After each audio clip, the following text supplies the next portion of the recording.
what we have in front of us is a list of chess piece values, and what we're looking at is their relative value with respect to each other. If you'll notice at the bottom, the king is listed as infinite, and the reason being it's very difficult to put a value on the king, because if we lose that piece, we lose the game. We can lose other pieces, but not necessarily lose the game. But once we lose the king, the game is over, and that's why we have it listed as an infinite value. One of the important things to keep in mind is that combinations of these particular pieces do not always equal the sum of their parts. And what I mean by that is, what is their position? For example, a good position can increase the value of a piece or a group of pieces, while a bad position or bad position of a bunch of pieces can actually decrease their value. So the question is, do you get value out of these pieces? So this list is basically to give us an idea of how much they're worth, and then the question is what kind of moves that we make with respect to our opponents that increase or decrease the value of that. And we'll take a look at each piece as we go on here. The first piece we're going to look at is the pawn, and the pawn is a fairly simple piece. It can move only forward, and it can move on the first move. It can move either 1 or 2 squares forward. After the first move, it can only move 1 square forward thereafter. One of the features about a pawn is it cannot attack forward, but it can only attack on the side. So I have 2 enemy pawns right here, and if it's white's turn to move, white can attack either one of these 2 pawns on the side. So it can only attack pieces on the side there, and we attack that piece right there. And then afterwards, we can only move forward in one space at a time. Now, if you'll look at here, I have a couple different pawns, and what I want to cover is the concept of relative value to each other.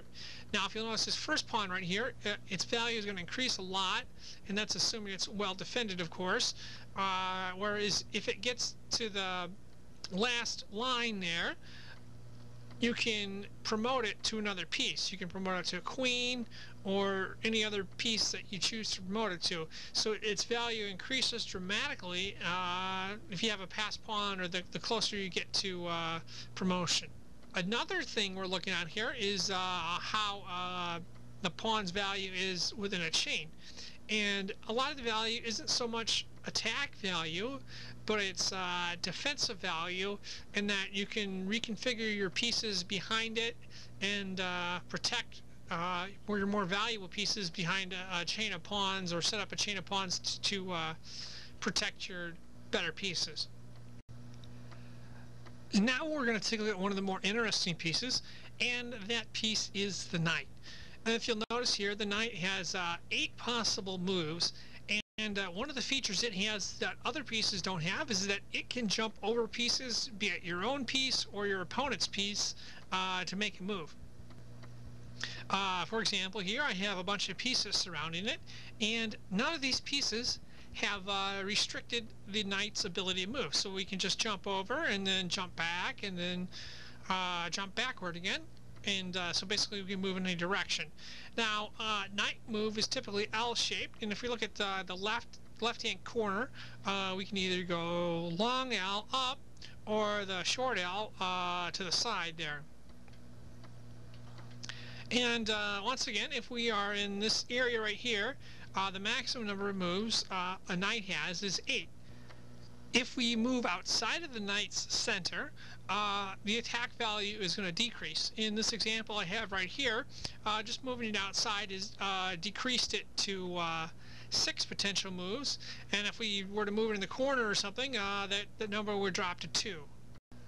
One of the pieces we have is a bishop, and I have a bishop right here. It has quite a few different moves, and it actually has 13 possible different moves, and it moves in a diagonal direction. Now, if you'll notice here, I've highlighted the center squares for the bishop, and there's 4 center squares for a bishop, And once you're inside those 4 squares, it has the maximum number of moves it can make, assuming there's no other pieces in the way. Now, as we move outside of that square, the attack value decreases. For example, if we move to that square, there's 11 possible moves. If we move to this square, there's 9 possible moves. And then if we move to the corner, there's only 7 possible moves. Also, as I mentioned earlier, having pieces in front or near the bishop's path certainly restricts the movement. If you see these 2 pieces right here, we've neared our maximum number of moves from 13 down to 7. In this example right here, I have a bishop in the corner with a piece in front of it, and the bishop cannot move at all. So there's no moves possible for this bishop. But if you take that piece away, now there's 7 possible spaces the bishop can move to. In front of us we have a rook. Now a rook has a maximum of 14 moves, or 14 different moves it can make, besides the first move, which is if it doesn't make a move and the king doesn't make a move, the king can castle behind the rook. Now, one of the interesting things about a rook's moves is that it has 14 moves no matter where you're at, whether you're in the center or you're in the corner. The number of moves is unchanged by location. So let's say we go to the middle here. We still have 14 different moves. And if we go in the center, we still have 14 different moves. Now, one way to lower a rook's attack value is to stick pieces in front of it. So we went from here, we had 14 moves, but now we've got 3 different pieces in front of it, so that lowers the rook's attack value to only 4 spaces. Now we're going to take a look at the most valuable piece besides the king, and that is the queen. And as you can see here, the queen has a lot of different potential moves. We have 27, in fact. It can move in any direction.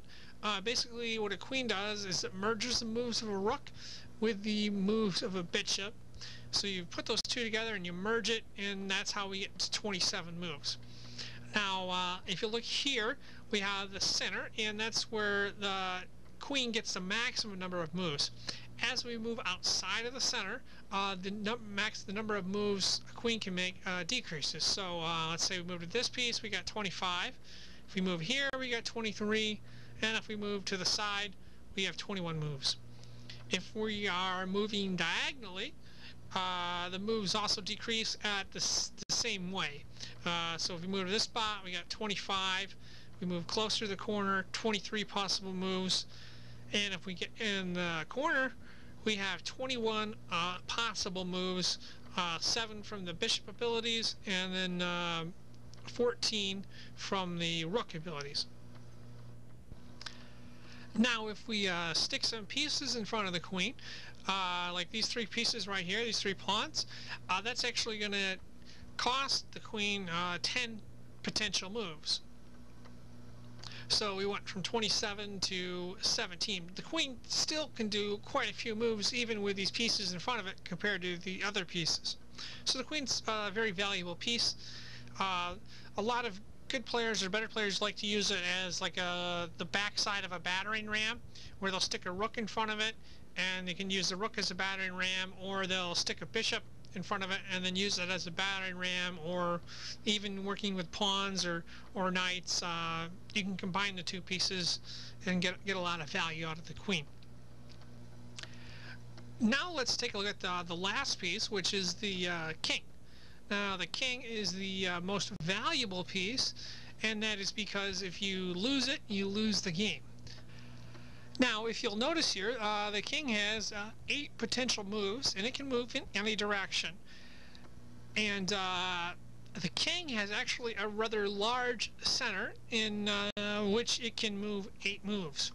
If we move outside of that center, let's say if we move on the side, that would lower its potential moves to 5. And if we move to the corners, that's going to lower its potential moves to 3.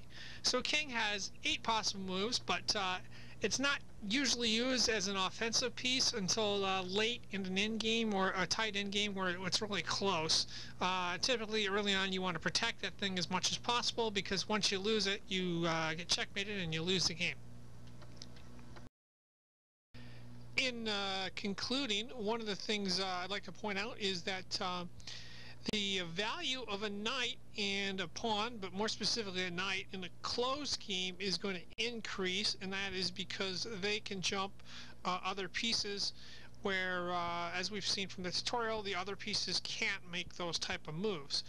Now, when you get toward the end, in an open game, or later toward the end game, the knight's not going to be as valuable because it can't make as many moves. It can still make certain moves if it's toward the center, it just can't make as many different moves as the other pieces.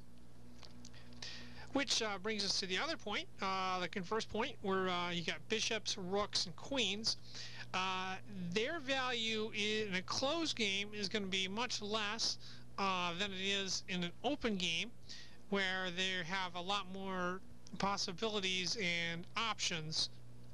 Where in a closed game, there's pawns and knights and other stuff that restricts their potential movement in their development. And this pretty much wraps up our tutorial on chess piece values. Thank you for watching.